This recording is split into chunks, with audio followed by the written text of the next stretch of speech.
This is Farias Family Law, and this is on what are the main issues that need to be resolved in a divorce. Number one, property. Anything that either you or your spouse owns, either individually or jointly, is considered property for purposes of divorce.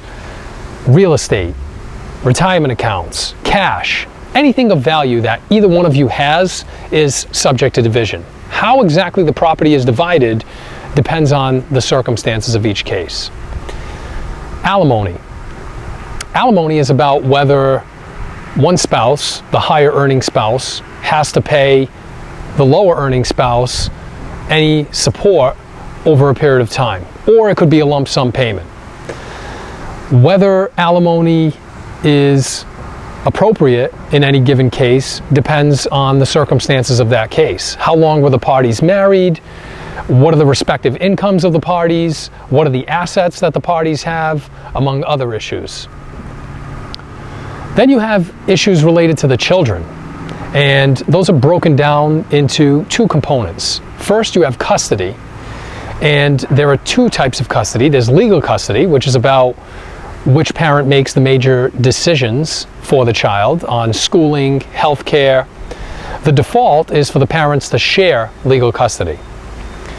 However, if the parents don't communicate at all, or there's a serious issue with one of the parents, sole legal custody is more appropriate. Then you have physical custody. With which parent does the child live? And that determines physical custody. There could be sole physical custody, there could be shared custody, depending on the parenting time breakdown.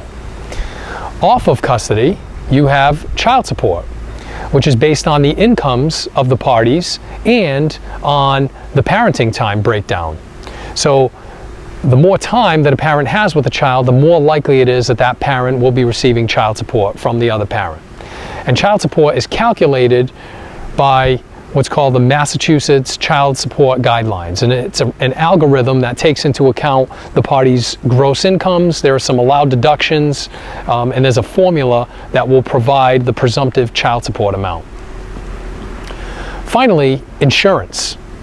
You have to figure out who will be providing health insurance, which parent will carry the plan, who will be paying the costs.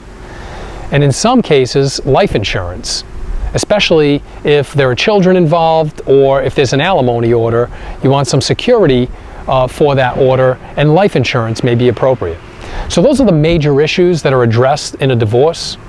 This is Farias Family Law. Feel free to contact us with any divorce-related questions.